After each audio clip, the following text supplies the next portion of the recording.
Oke, di segmen tutorial kali ini kita akan sama-sama memperdalam terkait dengan user story. Jadi cukup banyak pertanyaan yang muncul, bagaimana cara membuat user story yang benar, yang komprehensif, yang sederhana tetapi bisa dipahami, terutama dipahami oleh customer dan juga oleh tim pengembang. Di sini saya memiliki sebuah project dan project ini sudah memiliki beberapa fitur yang rekan-rekan bisa lihat di sini, dan kita akan memperdalam setiap fitur itu menjadi sekumpulan user story. Ingat, konsep user story adalah satuan unit terkecil dari sebuah fitur, atau kita bisa katakan sebagai subfitur. Kalau rekan-rekan ingin memperdalam lagi, rekan-rekan bisa melihat pengenalan mengenai Azure Board. Dan di sini kita tidak membuat epic atau di atasnya features, tetapi kita membuat features dan di bawahnya akan kita buat user story. Idealnya di bawah user story kita bisa tambahkan berupa task, issue, bugs, test case, dan yang lain. Tapi kita akan fokus di sesi kali ini adalah user story. Mari kita mulai.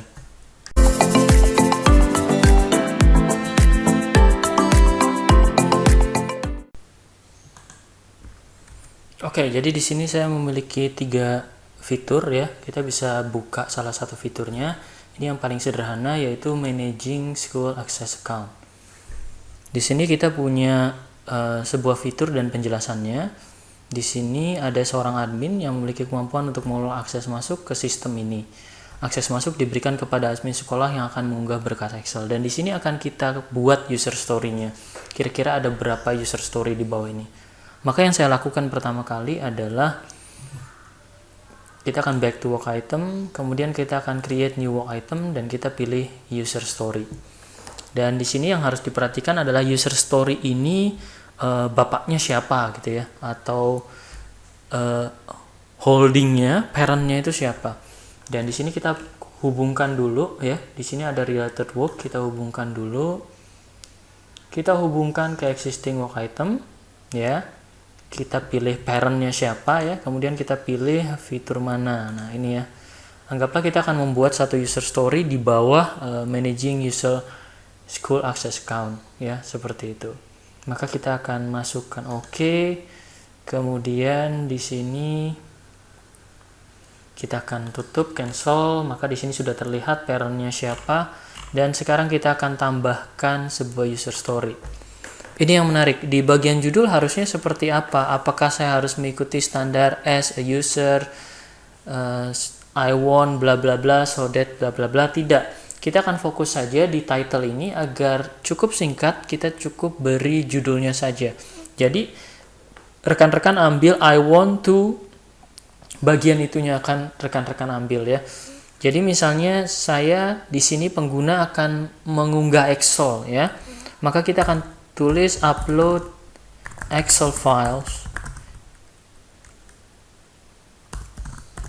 to registration form. Misalnya seperti ini. Hanya cukup seperti ini. Kemudian di bagian description-nya baru saya akan tulis as an admin.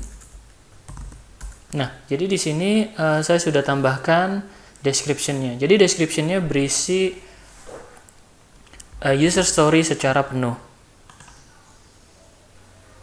Oke, kemudian langkah berikutnya adalah kita mendetailkan dari user story itu. Jadi user story tidak bisa hanya as a, I want to, so that apa gitu ya. Kita harus detailkan. Di sini cara mendetailkannya adalah kita adopsi konsep usage skenario yang ada di use case.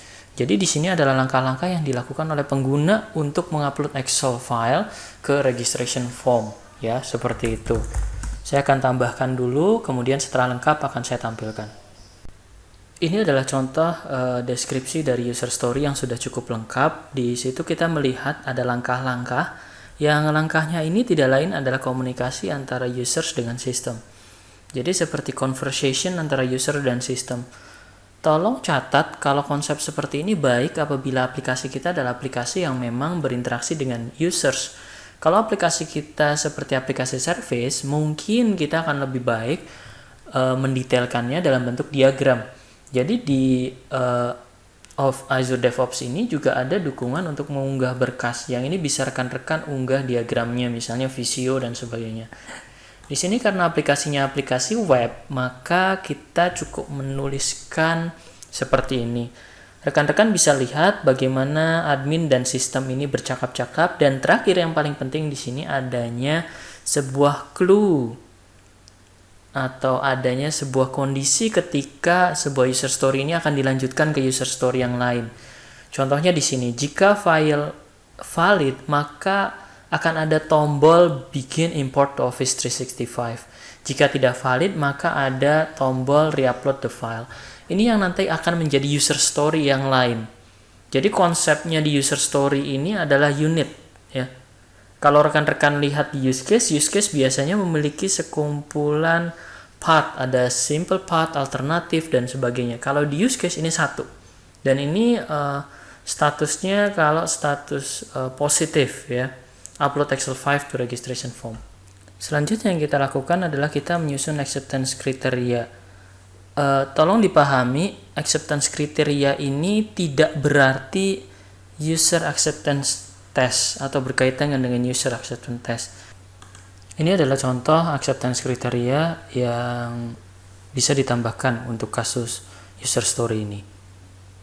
Jadi kita bicara tentang formatnya harus seperti apa, kemudian informasi yang ditampilkan apa saja, dan sebagainya. Dan tentu saja acceptance kriteria ini akan menjadi terus bertambah, ya. Dan tidak ada format khusus seperti layaknya deskripsi dari user story. Dan jika ada diskusi, pada umumnya rekan-rekan bisa menambahkan di sini.